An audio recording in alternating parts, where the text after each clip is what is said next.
All right. Hello. So we are GoTo.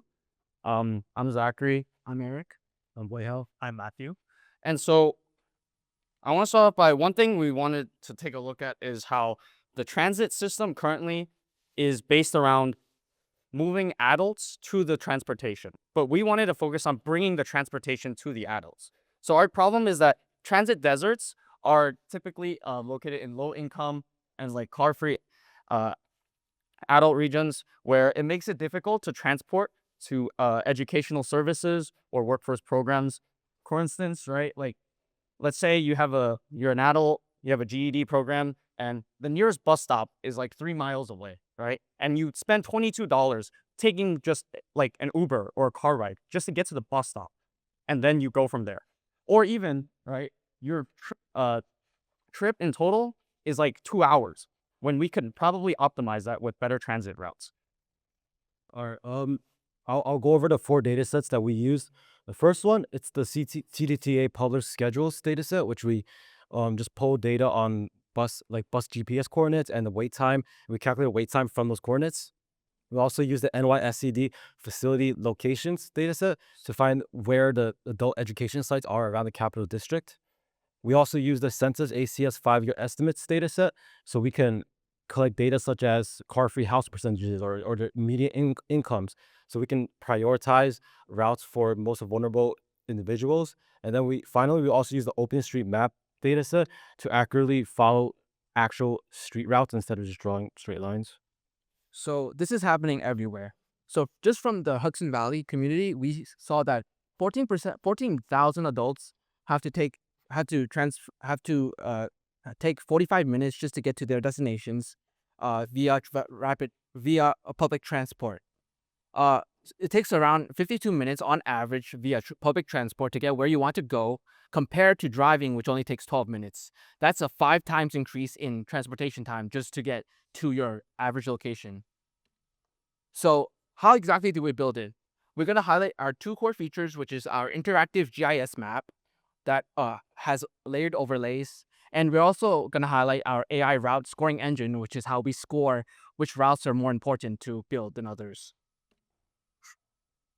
So how exactly is AI used? Number one, our route scoring engine uses AI to calculate which routes are better than others to build. Number two, we use Perplexity Computer for a lot of the designing and building of the app's website application. And finally, we have Gemini Analysis Panel, which analyzes each one of the routes to make sure that they're optimized for both efficiency and cost effectiveness. So this is just a demo right now. So as you can see, there's a lot of options for each one of the uh, transits. So there's adult educations that are serviced by transportation, that are not serviced by transportation, and that are limited. We also included CDTA, which is the local bus routes, just to make sure that we don't overlap with the already existing bus routes. So some other stuff that exists here are the transit deserts, which are areas where you have to spend over 45 minutes walking just to get to your nearest bus stop. Other stuff added are hospitals, schools, colleges. These are important for transportation. And then we also have suggested routes, which are what our AI is how we use AI to suggest routes. So let's just go to sites. So if you click on one of the sites, it'll give you a description of the site as well as the nearest bus stop to the site.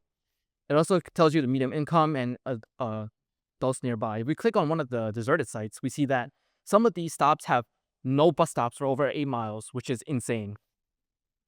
Same destinations are just some of the possible destinations. And then AI routes also similarly give you just a brief overview of which routes should be built, how much they cost, and the score or relevance that these have for the community. So I'm Eric. I focused on the platform lead. Matthew mainly focused on data. Zachary focused on the front end, and Weihao focused on the scoring. All right. So some of our future plans is to use Live Gemini API to replace our rule-based system with a more contextual plain language system. And there were two features which were suggested to us by Richard, which was to factor in foot traffic and live heat maps for like pre-existing transport. Because it's like there was a situation where it was like, oh, if you go east and west, it's like 15 minutes, but then coming from north, it's like an hour for no reason whatsoever. And we also like to eventually expand our services to cover more than the capital region, to cover the whole state altogether. Thank you, everyone.